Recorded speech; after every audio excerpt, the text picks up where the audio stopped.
everybody, I am Oscar. And I'm not Oscar, but I'm Gary. I'm Will. And I'm Oscar. Welcome back to part 2 of our top 10 favourite films of 2014. Yeah. You threw us completely off track there. This is our 5 through 1s of 2014. What are you on, Gary? Just high on life. Number 5, my 5th favourite film of 2014 is a film that has been topping critics' list. And it's not Whiplash, it is Boyhood, which was directed by Richard Linklater. Number 5. Boyhood, as I said, it's an experience, it's a life experience. I can totally understand how people would say it's boring, because it's just life. Nothing dramatic happens, nothing huge happens, it's life. And I think this is the best screenplay of the year. Deserves best original screenplay. I think Patricia Arquette deserves best supporting actress. She plays the mother extremely well.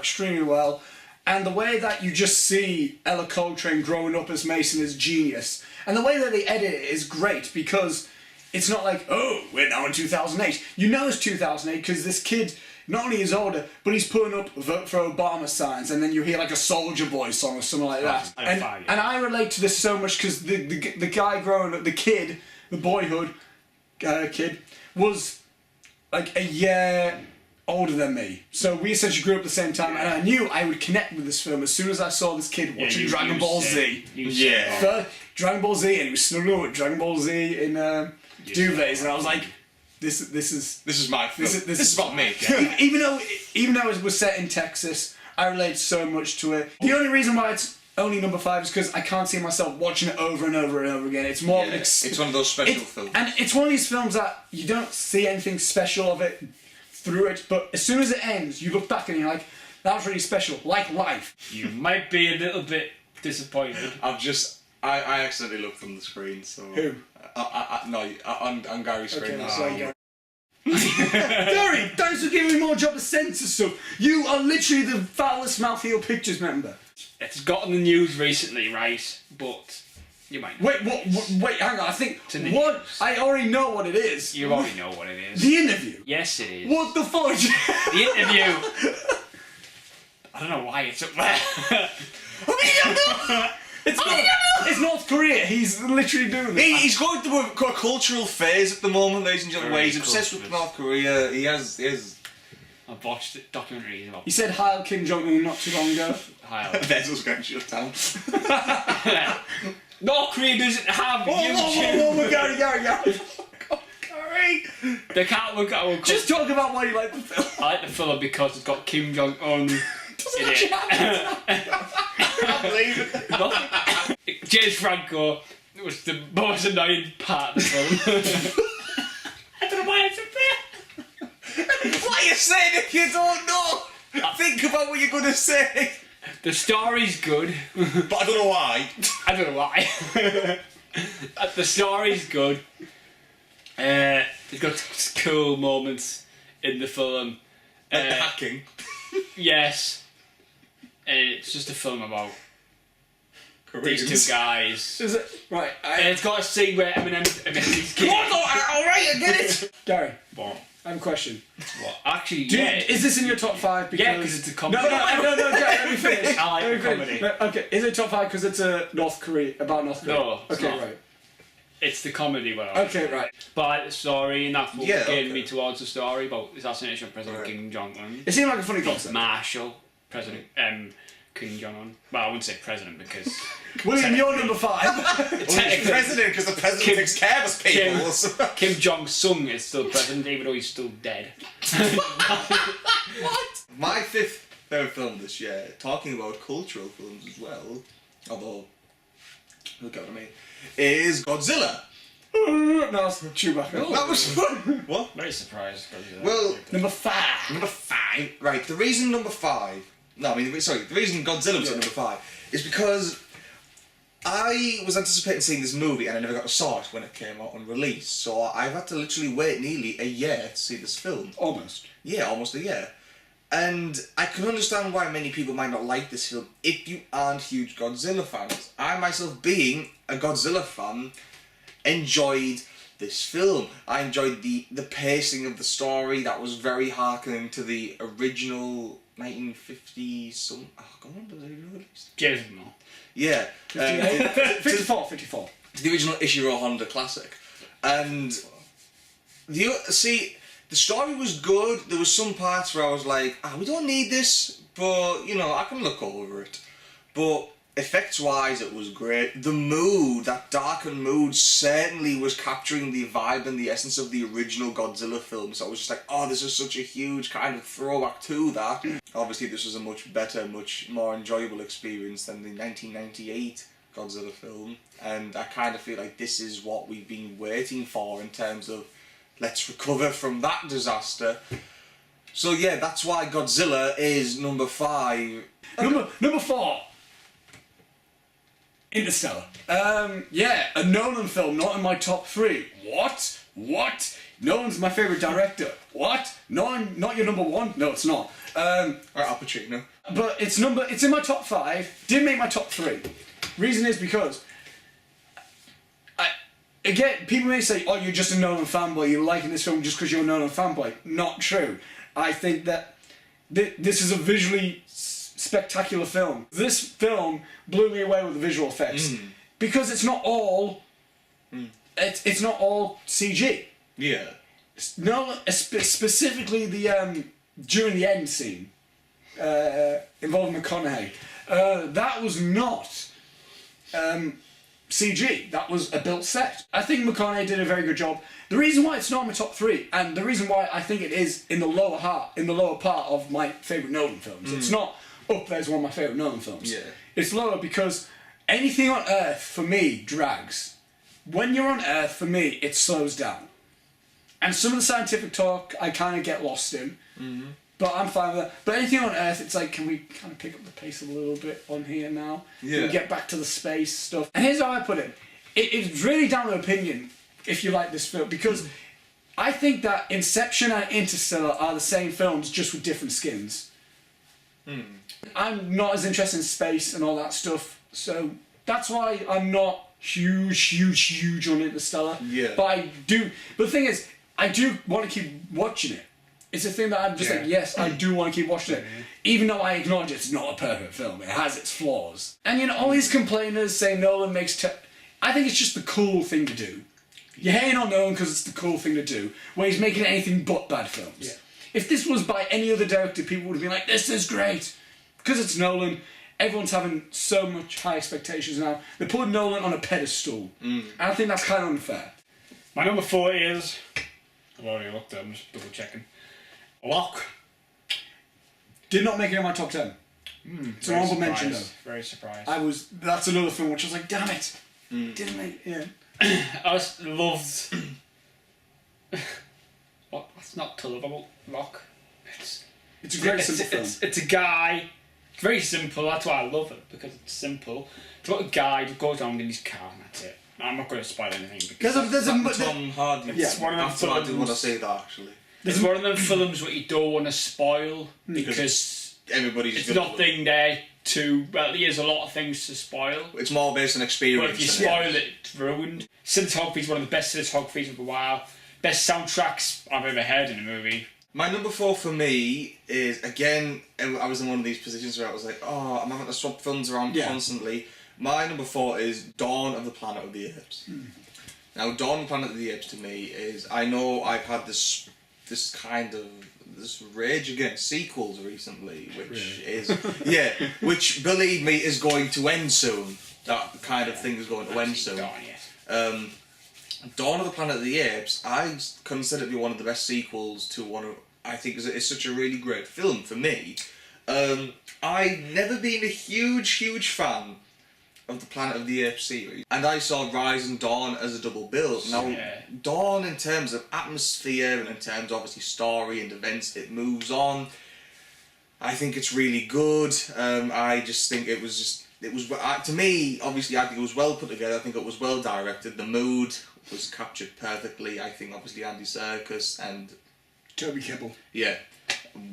Played really great parts. Atmosphere was one of the best things about that film to me. So number 4 for me was Dawn of the Planet of Leia. On to the top 3 then, ladies and My number gentlemen. 3 is Grand Budapest Hotel. I'm a huge Wes Anderson fan. And I remember saying in my review that it's going to get better when I watch it more, and it did. It really did. When I watched it, I was like, it's a good film. It's a really good film. It's full of Wes Anderson, but it's nothing really to leave an impression on me. That's where rewatching it came in handy. It got funnier. It got more visually appealing. I watched it once and I thought it was hilarious. We laughed so much. Ray Fiennes was really good in that. It's Ray Fiennes, one of the best performances of the year, I think. Yeah, I would say. I think everyone in this film did a very good job. I think this is the most Wes Anderson film. Yeah. If you get what I mean. Yeah. This feels like Wes Anderson just vomited, and this is just. He just went, "Bleh," and then this is just what it's like. You talk about perfect film. This is literally perfect in a sense of like every shot is perfect. Everything is perfect. The soundtrack is great. It's a nice film, but as well as being a really funny and dark film, and I think it's like I personally feel this is 40 Towers if Wes Anderson. It's a very sad at points as well. Yeah. I think it's just everything that I love in a Wes Anderson film. It's the best comedy of the year. I just love Grand Budapest, and anytime I'm in a Wes Anderson mood, this is going to be one of the films that I put in. I now prefer it to Moonrise, which is surprising. It's now in my top 3 favourite Wes Anderson films, and I loved Moonrise Kingdom. My number 3 is... Yeah, I like this for this one. Can I have a guess? Don't think you've Can I have a seen guess? What? The Equalizer. Yes. Yes. Okay. Yeah. It's The Equalizer, ladies and gentlemen. That's right. I just love this film. But I did have problems with it. Yeah. I did have a few problems. Look to me like, Will, you're wrong. We need to have a discussion more about Yeah, this we film. do. There's loads of characters to remember. That's what I didn't like about it. But I can't really hate it for that. But there was a lot of different type of stories. Because at the beginning, there was a main type of story what you wanted to follow, but then you would go to somebody else's story. Right. I didn't like that. But, yet again, the soundtrack is phenomenal. One of the best soundtracks of the year. Probably this. Yeah. Possibly the third best soundtrack of the year, if I want to put it that way. Some of the cinematography of this movie, that's amazing. Yeah. Just a few nice Denzel Washington shots. Some of the techniques we use, he's just a mysterious man. Is it bad every time I think of The Equalizer, I think of that one scene from Wolf of Wall Street? He's just a badass guy. Which one? It's like, oh, he's ringing me when I'm watching The Equalizer. My number 3 So I call it away. was The Raid 2. The Raid 2 is one of the best martial. It's an epic. The Raid 2 I would consider to be. It's number 3. Yeah, Number 3, yeah, it is an epic film. Now, the first time I watched The Raid Redemption, or just The Raid, I was studying it, and it was the best homework I ever got given. And Gareth Evans I just thought he really did a fantastic job directing this. The film is well paced. It's brutal. It's a brutal film with a brutal storyline. You get brutally attached and detached to characters. The sense of mystery and revealing is fantastic. The running time as well. I know James gave that minor complaint to me of how it felt like too long, but to me I felt like I was getting a double dose of The Raid. 2 hours worth of The Raid action. What more could you ask for? Yeah, 2.5. Even better. You know, so to me, that's why The Raid 2 is certainly in the top 3, because it was just a fantastic film. It's a film I would certainly watch again, and I would sit people down and say, watch this film, because it's amazing. The Equalizer, I can watch that over and over. Yeah, so The Raid 2 is definitely top 3. My number 2. We're on number 2 now in games. My number 2 is a film that I didn't review. How to Train Your Dragon 2. Wow. Incredible animated film. Jesus. I have not felt emotions like I did with How to Train Your Dragon 2 with any DreamWorks film. Last time I felt like this was with Wreck-It Ralph. That type of stuff. It feels like something from classic Disney with How to Train Your Dragon. The visuals is absolutely stunning. And the best thing about it is that it's in real time. Like, it takes place 5 years after the first film. which is round about the same time the first film came out. It came out. Really? Yeah. What's the main guy called again? Hiccup. Hiccup, yeah. Yeah, I remember reading the that's the main books. Same. Yeah, Same. as a Same. kid. And it's a perfect continuation because I asked James, do I need to watch the first film again? Because I haven't seen it in a while. He went, yeah, I would. So I just sat down, double billed them. They flow perfectly. First film, very good film, but it is kind of predictable. It's simple kid film, but it's a very good simple kid film. This film just, as I said, went like classic Disney route. There's some really deep and dark scenes, and they actually have a good villain. It's not just the Mother Dragon, which is kind of not really a villain. It's actually a villain that you learn more the backstory of. I got emotional with this film. Yeah. It gave me feelings like classic Disney, like something like The Lion King would give me, which I love. The best animated film of the year. Lego Movie's good, but come on, Academy, come on. Lego Movie's fun. It's not How to Train Your It Dragon was the 2. highest grossing film of last year in the UK, apparently. What was? I've heard. Lego Movie. News. Lego Movie. Wow, really? Anyway, no, Anyway, number two, How to Train Your Dragon 2. sick. If you haven't seen it, it's not just a kids' film, it's a great family film. You will be surprised at this Oscar. I don't know if you I'm actually not sure what would be in number 2. Actually, let me try I to don't know think. about you, Let me because try I to think. haven't seen it. Actually, yeah, I don't know. You don't know? I don't know. I can't. I don't. Oh, right. Is it? No, I know. Yeah, I know. I thought about it. I was like, yeah, no, I know, yeah. It's a film I was watching recently, so you probably will get it. Is it my number 10? I don't know. Just let him say it. Say the film. Possibly. It's called The Guest. Yeah, my number 1. Yeah. It's a phenomenal film. It's a Great film, yeah. I love that film so much. A soundtrack. It's not really much of a sound. Because it's not original. It's just a podcast. They've never used original score during the film. It's a actual real- soundtrack. It's a compilation soundtrack. Really, Yeah, isn't it? it's one of the best soundtracks of the year, best cinematography of the year. It's not the best soundtrack of the year because we all know it's Mad Dogs. Dan Stevens? I've watched the film recently last night with him in. Or what one Tombstones? Didn't like it that much. Oh, didn't you? Nah. Do you see what I mean about like the Halloween tone? Like it's Oh not yeah, definitely. I love that. in the haunted house, like the end haunted Well, house. yeah, it's in Yeah. it's in the hall. Yeah. So, Yeah, the haunted. Right. Yeah, it's great. It's a yeah. Yeah. I just love the costume design, like Anna. Yeah. Anna's costume, Yeah. like the diner costume. Yeah, it's- Very 80s, like very blonde looking. My number 2 of this year is Guardians of the Galaxy. Oh shoot! Now I know you're number 1. Now I know Yeah. you're number 1. Now Guardians of the Galaxy was a film that I hadn't heard a lot about in the Marvel universe. I hadn't been aware of it. So Guardians of the Galaxy to me was visually impressive. Very, very visually impressive. The story-wise as well was really good.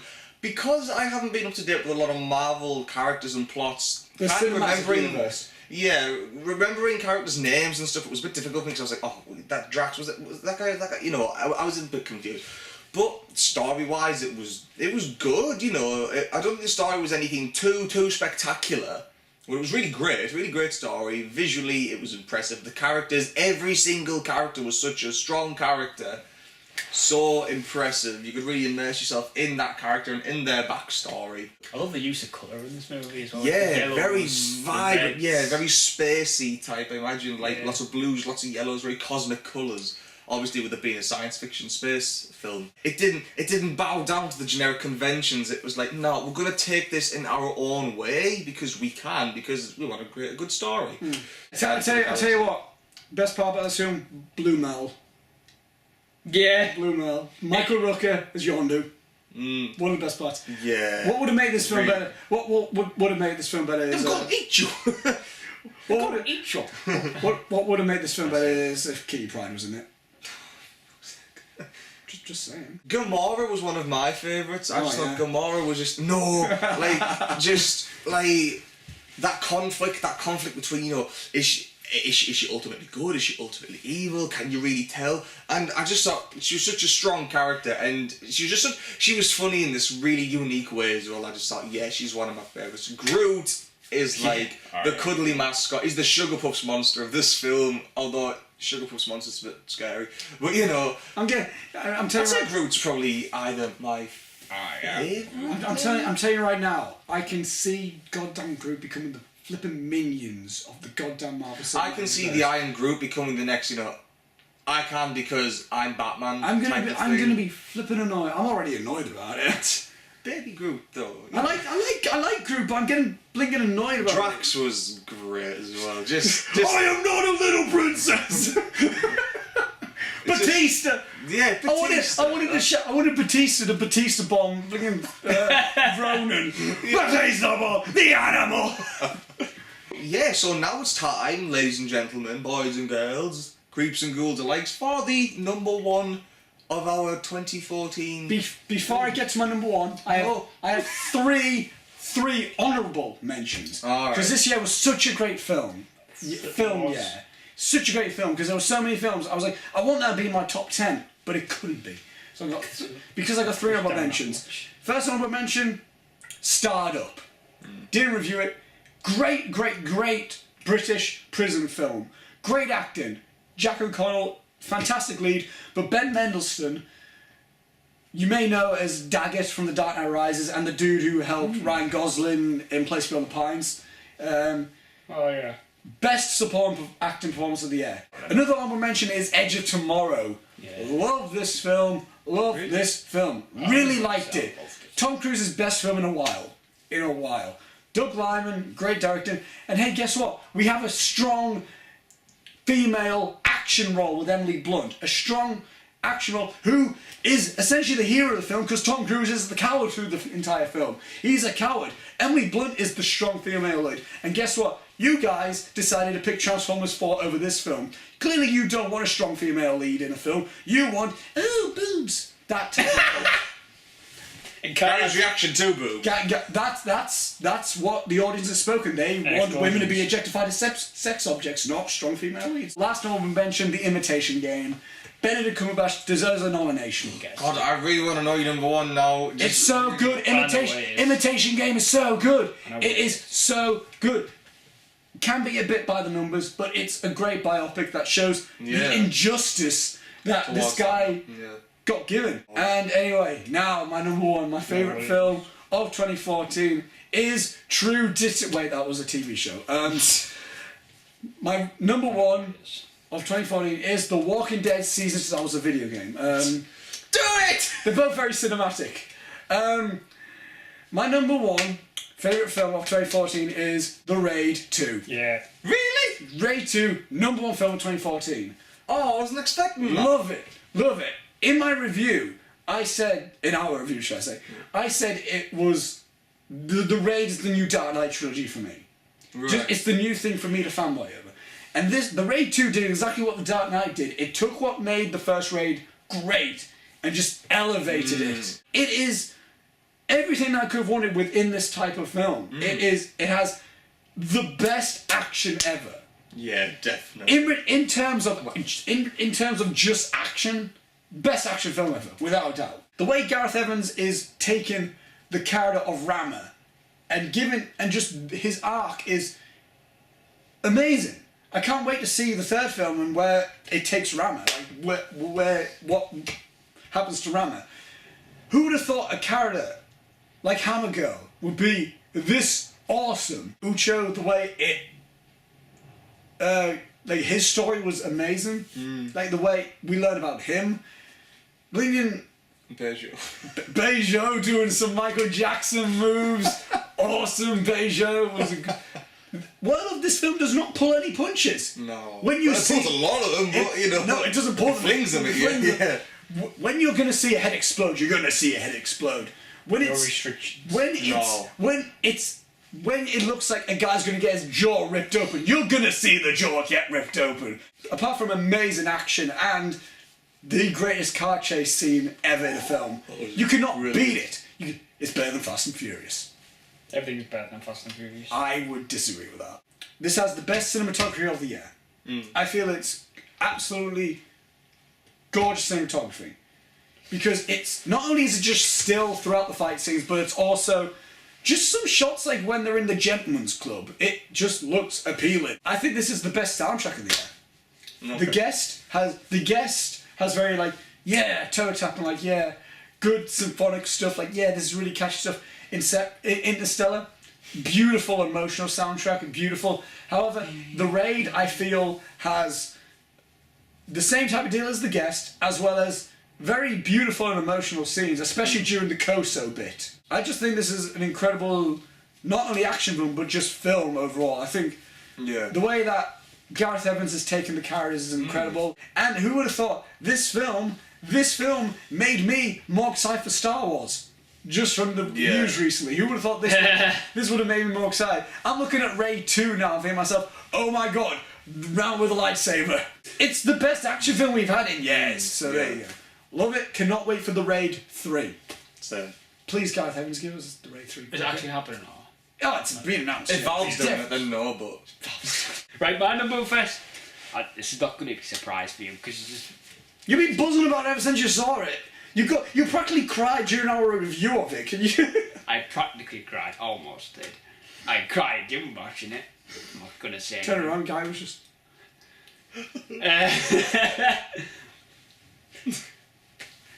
The reason why I liked this film, You haven't said the film name yet. Yeah, he's building it up. Interstellar, right? Oh, I wasn't It's just Interstellar. It's just in this.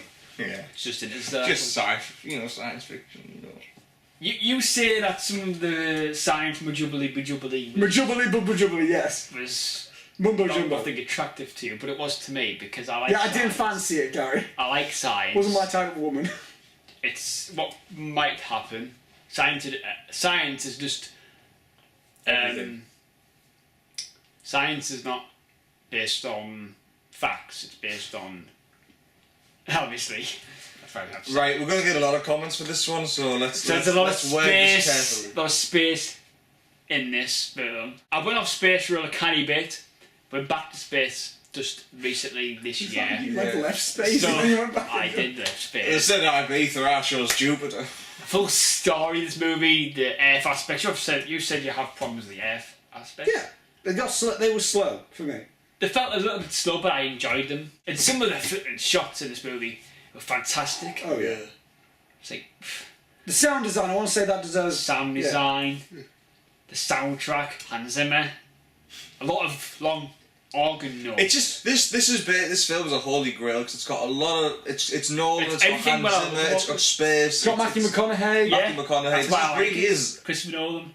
Yeah, this That's is why I like it. my number one film. It's a black man beating up people, isn't it? Yeah, it's Shaq Fu. No, No, Shaq Ryan. my number one film this year was The Equalizer, and I'm going to give an in-depth reasons to why. Because of the black man. Yeah, Denzel. that's it. End Black up. man kicking ass. Now, on a more serious note, this was not a film I really wanted to see. In fact, I hadn't really heard a lot about it. It was so few, just on a whim, said, shall we go see Equalizer? I said, oh, yeah, sure, let's do that. Now, the story was such... You thought it was going to be such a simple story, Yeah, and it's that's not. what I felt. That's Yeah. what I felt like. That's what I'm And saying. the characters, Denzel Washington's character was amazing in it. Flipping Just heck, the tone of the film, the soundtrack to the film. Yeah. To me, this film has the best cinematography of this year. To me, this is such a beautiful visually. This is literally. This guy is a knight in shining armour, where That's knights technically don't what it is. exist Is he anymore. the Dark That's what Knight? he He's like- quotes in the movie. I think. Yeah, he quotes that in the movie, and this guy's an everyday guy. He reads Ernest. You know, he goes to a cafe, can reads relate. Ernest Hemingway. He's just like, I can relate that to you in a way. yeah, like this is the guy who's like, yeah, like, Can you? Because he reads a lot of books. but he's got this. It's not even a dark side. He's literally an Avenger. He's like he is. Oh, so he's the Dark Knight Yeah. and an Avenger. He's the Avenger of this world, and obviously his mysterious past isn't. It's never shown too much. It's hinted at. You make the assumptions. Definitely. The ending scene in the big department store. Yeah, big department Oh store. my That lord! was awesome. When I left, I was so tense. I had to really stop myself, going wow. I can in imagine. this film. I was like, seriously had to stop myself. I was like that in the movie while watching Upon it. leaving the cinema, I compared this film. I said, and this is only my opinion. I said this film is this decade's Leon the Professional to me, because it held that same sense of mystery. The action was seemed well rehearsed. You know, it didn't seem like... It's just a good, all guns blazing. It was well rehearsed, actually. He was an assassin. He had this military-esque background. This film spoke to me on so many different levels. I was like, I can relate, but it's like... Because it's kind of a film I've always wanted to see. This everyday guy. Yeah, it's the film I've always wanted to see. This everyday guy becomes the knight in shining armor, and in this dark dystopian type of world, which it's real life. It's this world. It's not a fantasy world. It's this world. This film to me literally blew me away. It left me speechless. I couldn't believe that I didn't want to see this film. Not because I thought it was crap. I just want to see it first. When we Oscar for my birthday, but we said you said Gone Girl instead. I'm happy I saw Gone Girl. So, The Equaliser for me, on a lot of reasons, is #1 film of 2014 for me. Do you know, Equaliser sounds great, but from the sound of things, do you know what could make it better, just from you talking about it? You've got to chip in and you've just got to cut in. You've got to do this. Do you know what? Jodie Holmes. I think that might make it just a little bit better. You know what I mean? This guy. I think it related in that film with Jodie. Like the Raid 2, like that would have been improved with a bit of Kitty Pryde, you know? Anyway, guys. Just to say, considering this was such a great year for film, I'm making my top 20 list on IMDb, so a link will be down below for my entire top 20 list on IMDb, so you can see what is in my top 20, because it's a great year, and I think I feel kind of bad for leaving a few films out, like Locke. Locke was a great film, and I praised it beyond the heavens in my review. It just didn't make my list. So yeah, link will be down below for my top 20. That was fun to do. But yeah, thanks for watching. This has been fun. It's been really fun. It's been an education. It's been an education. And as I said, films that, from now on, whatever comes out in the UK in 2015, it's officially out. We're putting on our 2015 list. So Birdman's 2015. Birdman's 2015, Whiplash is 20. I've heard amazing things about Whiplash. It's topping a lot of 2014 lists. Good for them. We don't get it until January 16th. Thanks for watching. Links will be down below for Twitter and Facebook for all of us. Thank you. And James as well. Just to say Godzilla's is #1. That's We're all guaranteed that, in case you were curious. Godzilla's is #1. Until next time, guys, have a happy new year, and we shall see you later.